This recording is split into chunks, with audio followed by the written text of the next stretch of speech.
Bienvenue dans cette analyse où nous allons décortiquer une histoire fascinante de pouvoir, de vengeance et de regret. On va plonger ensemble au cœur du drame psychologique qui a scellé le destin de Jean-Baptiste tel qu'il est raconté dans l'évangile de Marc. Alors, ce qui est intéressant, c'est que notre histoire ne commence pas par le début. Non, elle démarre avec la peur d'un roi, Hérode, qui est littéralement hanté par un fantôme qu'il a lui-même créé. Quand Hérode entend parler d'un nouveau faiseur de miracles, un certain Jésus, sa première réaction n'est pas de penser à un nouveau prophète. Non, pour lui, c'est une certitude absolument glaçante. C'est Jean-Baptiste, l'homme qu'il a fait exécuter, qui est revenu d'entre les morts. Cette réaction, pleine de terreur, soulève évidemment une question essentielle. Pour comprendre, il faut qu'on fasse un petit retour en arrière, pour voir ce qu'il y est vraiment ces deux hommes. En fait, tout le conflit a démarré à cause de Jean, un prophète considéré comme juste, qui a été jeté en prison par Hérode pour une raison bien précise, une condamnation qu'il a faite publiquement.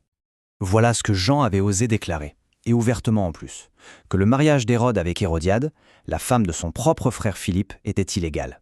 C'était ni plus ni moins qu'une attaque frontale contre l'autorité et l'honneur du roi. Et là, une dynamique hyper tendue s'installe à la cour. D'un côté, on a Hérode, qui est à la fois craintif et fasciné par Jean, au point de le protéger. Et de l'autre, sa nouvelle femme, Hérodiade, qui, elle, ne rêve que d'une chose, sa mort. Cet équilibre précaire va complètement voler en éclats pendant une grande fête. C'est un moment de faiblesse qu'Hérodiade va savoir exploiter à la perfection. On peut imaginer la scène, un banquet somptueux, une performance de danse captivante, et un roi, probablement un peu grisé par le vin et son propre pouvoir, qui veut impressionner toute sa cour. Et voilà, emporté par le moment, Hérode fait cette promesse extravagante. Un serment public, prononcé devant témoins.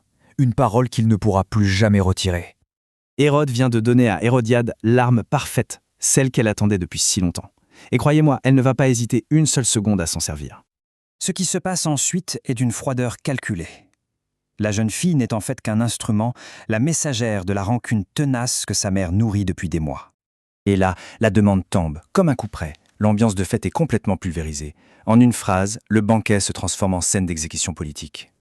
Le roi est pris dans son propre piège. D'un coup, sa conscience se retrouve en conflit direct avec son image publique et sa parole donnée.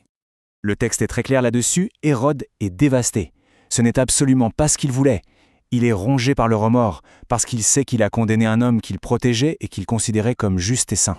Mais voilà, le cœur du problème. Face à tous ses invités, son honneur public, le poids de ses serments, tout ça pèse plus lourd dans la balance que la vie d'un homme, plus lourd même que sa propre conscience. L'ordre est donc envoyé, l'exécution se déroule avec une efficacité terrible, presque bureaucratique, et la vengeance d'Hérodiade est enfin accomplie, servie littéralement sur un plateau.